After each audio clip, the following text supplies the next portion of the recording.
தேவி என்னங்க சாப்பாடு ரெடியா? சாப்பாடு ரெடி. என்ன சமைச்சிருக்கேன்னு சொல்லி பார்க்கலாமா? சரி பார்த்துலாம். என்ன செஞ்சிருக்க போற? எப்பவும் போலதான். எப்பவும் போலனா பார்த்தா தான் தெரியும். சரி வாங்க பார்க்கலாம் என்ன சமைச்சிருக்கேன்னு சொல்லி பார்த்துடலாமா? ஓகே. சாப்பாடு குக்கர்லேயே வச்சுட்டேங்க இன்னைக்கு. சாப்பாடு நல்ல பொழுன்னு இருக்கு. அதுக்கப்புறம் பார்த்தீங்கன்னா சூப்பரான ஒரு சமையல் செஞ்சுருக்கேன். குழம்பு என்னென்னு பார்த்துடலாமா? சோயாபீன்ஸில் மட்டன் குழம்பு எப்படி வைக்கிறோமோ அதே மெத்தட் தாங்க. இஞ்சி பூண்டு பட்டை கிராம்பு தேங்காய் எல்லாமே எண்ணெயில் நல்லா பருத்து போட்டு அரைச்சி குழம்பு வச்சோம்னா மட்டன் குழம்பே தோற்று போயிருங்க. அவ்வளோ டேஸ்ட்டாக இருக்கும். மட்டனே தேவையில்லை. மட்டனு தேவையே கிடையாது உங்களுக்கு.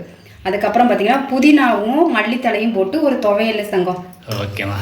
அதுக்கப்புறம் பார்த்தீங்கன்னா நம்ம வீட்டில் போட்ட கிள்ளு வடகம்.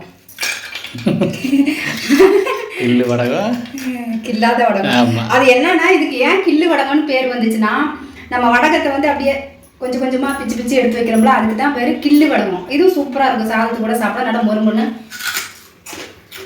கருக்கு முறுக்குன்னு நல்லா இருக்கும். அது தயிர் சாதம், ரசம் சாதம், சாம்பார் சாதத்துக்குலாம் வச்சு சாப்பிட்டீங்க வைங்களேன், ரொம்ப நல்லா இருக்கும் டேஸ்ட்டாக. நம்ம வீட்டு சமையலை பார்த்தீங்களா, ஒயிட் ரைஸு சோயாபீன்ஸில் மட்டன் குழம்பு மாதிரியே வச்சுருக்கிறேன்.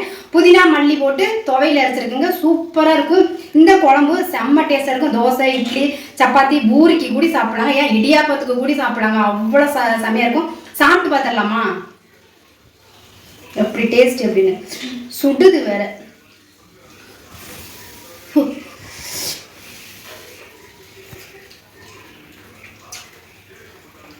மட்டன் என்னங்க மட்டன் 1000 ரூபாய்க்கு விற்கிதுங்க. மட்டன் வாங்க முடியாதவங்கலாம் இந்த மாதிரி சோயாபீன்ஸில் மட்டன் குழம்பு செஞ்சு மட்டனாக நினச்சிக்கிட்டு சாப்பிட்ருங்க. செம்ம டேஸ்ட்டாக இருக்குங்க. அவ்வளோ நல்லா இருக்குங்க. நான் மிஸ் பண்ணக்கூடாது. சூப்பராக இருக்குங்க. இதாங்க நம்ம வீட்டு சமையல். ஓகேங்களா? இந்த வீடியோ உங்களுக்கு ரொம்ப பிடிச்சிருக்குன்னு நினைக்கிறேன். பிடிச்சதா ஒரு லைக் கொடுங்க. நெக்ஸ்ட் வீடியோவில் பார்க்கலாங்க. பாய்ங்க.